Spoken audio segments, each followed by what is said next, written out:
Hey friends, welcome or welcome back. If you're new here, my name is Bridget and I make home and DIY content here on YouTube. You might have noticed that it's been a hot minute since I have uploaded a video here for you guys, and that is because I've just been doing lots of other things in my life, all good, all exciting, but I realized that uploading a video every single week wasn't something that's currently sustainable for me right now, and so I decided to scale it back a bit and get a handle on some anxiety that I have that I'm sure a lot of content creators can relate to, and I just wanted to make sure that every time I am uploading, it's because I'm really excited and passionate about it so I can give you the best content.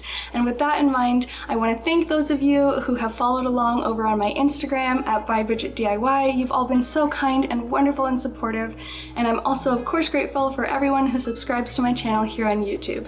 If you'd like to subscribe, you can hit that subscribe button down below and ring the bell so you don't miss any content. And with that, let's get started into today's video.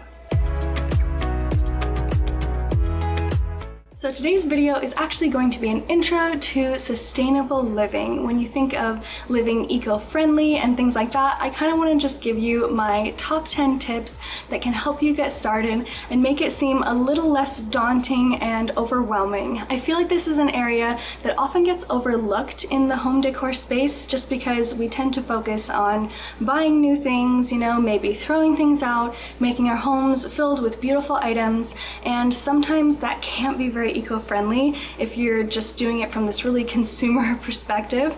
But I wanted to show you some tips and ways to do it while still thinking of our beautiful planet and keeping everything a little more eco-friendly. So let's get started. Alright, so here are my top 10 tips to living a little more sustainably and being a little more eco-friendly. You might see me cheating looking at this little list that I wrote, so if I'm ever looking down, that's what I'm doing, just so you know. Alright, let's go ahead and jump right on in. So tip number one is to start small. This probably seems like common sense, but I know that it can be really, really intimidating when we want to start out on our sustainability journey. And I just wanted to say that it's okay if it seems intimidating at first, but I promise that you will be able to make a difference even if you're doing tiny things. I just want to quick read one of my favorite sustainability quotes. It says, "We don't need a handful of people doing zero waste perfectly. We need millions of people doing it imperfectly." And that's by Anne-Marie Bonneau. I hope I'm saying her name right. So I totally agree with that. And you know, even these tiny little things, I promise they will make a difference. And I'm just so excited to share more of them with you. So moving on to number two, this one is to just use up what you have first. I know it's really exciting when you find out about a new eco-friendly product, you know, maybe it's laundry, cleaning, you know, beauty, skincare, whatever it may be. It's so tempting to buy it and then use only that and just throw away the old stuff. But honestly, the most sustainable thing we can do is to first use up what we have and not waste it. So maybe you just can't help yourself and you really want to buy something that's a more sustainable option. I totally understand. Then maybe what you could do is you could just like rotate. Maybe it's a shampoo or something. Maybe one time you shampoo, use your old stuff. Next time, use the new stuff. But make sure that you use up what you have first, just to be a little bit more friendly for the planet. All right, and number three is pretty similar. It's just to repair what you have. There are so many things that we have in our homes that are part of this cycle of planned obsolescence, meaning that businesses and companies have designed them to become obsolete in maybe a few months or a few years.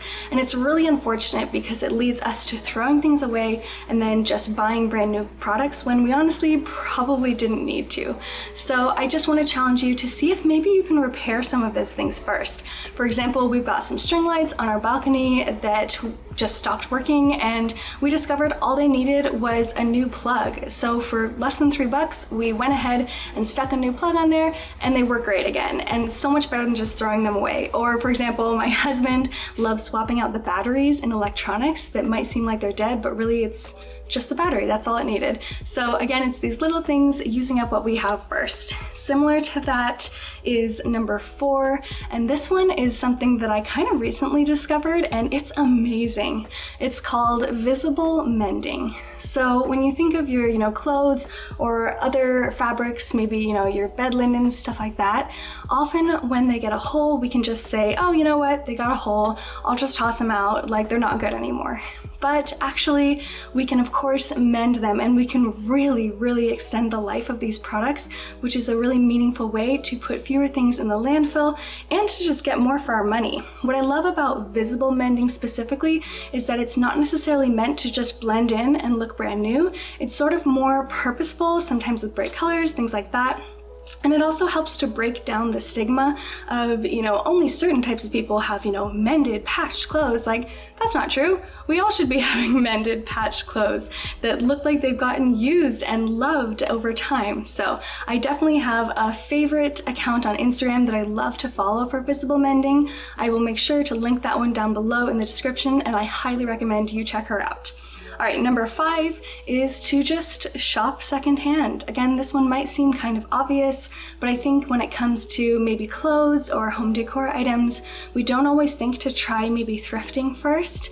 And especially for those of you who might, watch my videos and think, okay, but I don't have it in me to completely redo a dresser, whatever it may be.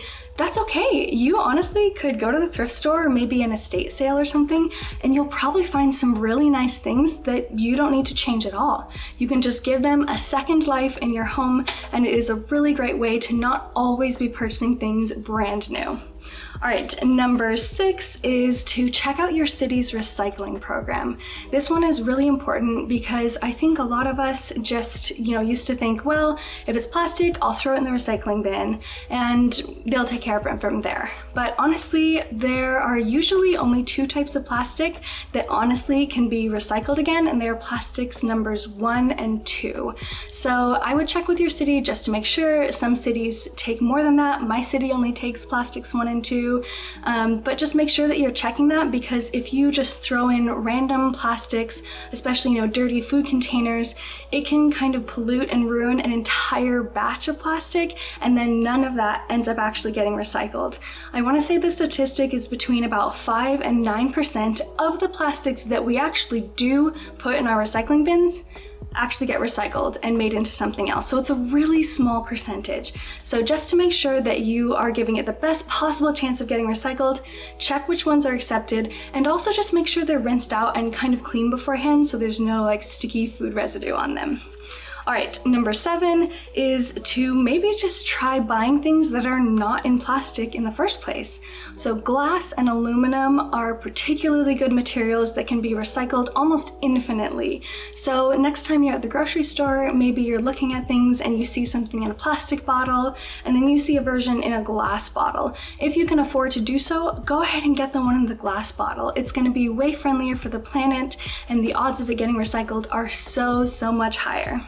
All right, number 8, this one's a kind of fun one, is to bring your own containers when you eat out.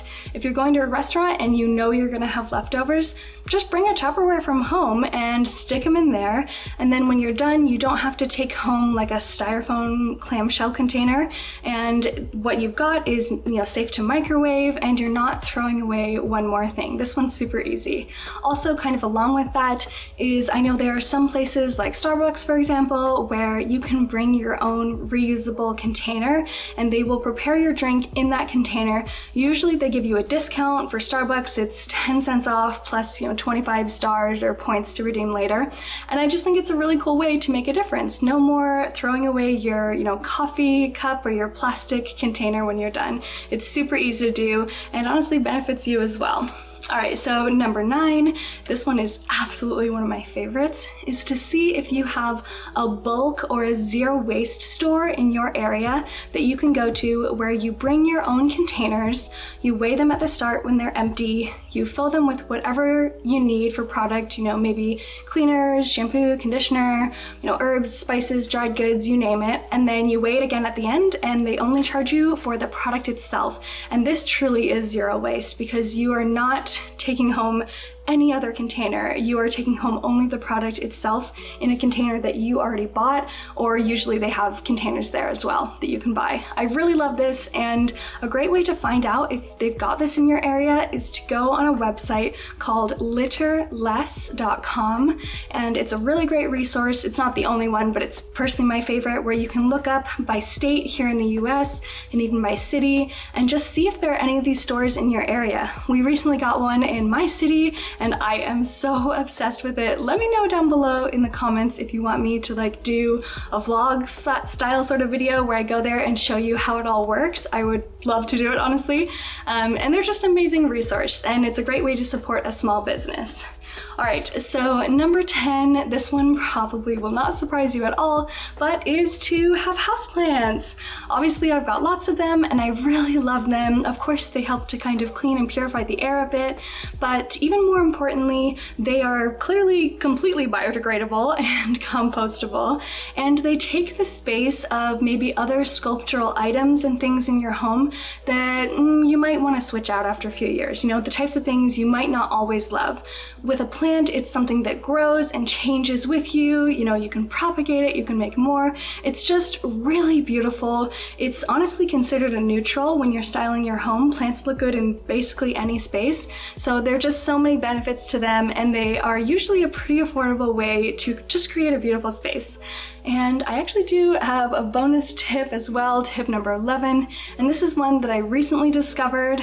I found that Bonnie Wright, you might know her as the actress for Ginny Weasley actually in Harry Potter, but anyways, she has written a book called Go Gently, and it's a really phenomenal guide to sustainable living. I'm currently reading it right now, and what I love about it is that it has these concrete, actionable items that you can do that are really simple and straightforward to make a difference. So I highly recommend her book. I will link that down below in the description as well. And I think that's it.